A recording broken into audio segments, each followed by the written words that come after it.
հարկային փոփոխությունները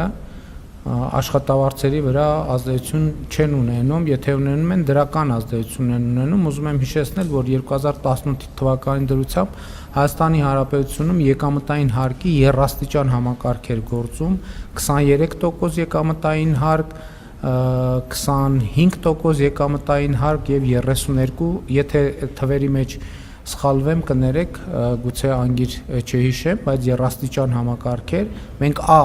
դարձրինք համահարց եւ հիմա Հայաստանում եկամտային հարկը 20% է, այսինքն այս առումով աշխատավարձերի վրա մենք եկամտային հարկը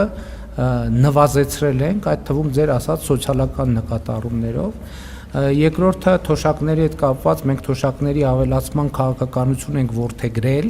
եւ որդեգրում ենք այդ քաղաքականությունը, շարունակում ենք այդ քաղաքականությունը, բայց այդ քաղաքականությունը որոշակի տրանսֆորմացիայի է ենթարկվում, որտեղ մենք հենվում ենք նաև անհատական ջանքի գաղափարաբանության վրա, արդեն մի քանի տարի հաջողությամբ գործում է կենսաթոշակառուների կողմից անկանխիկ առևտրի դեպքում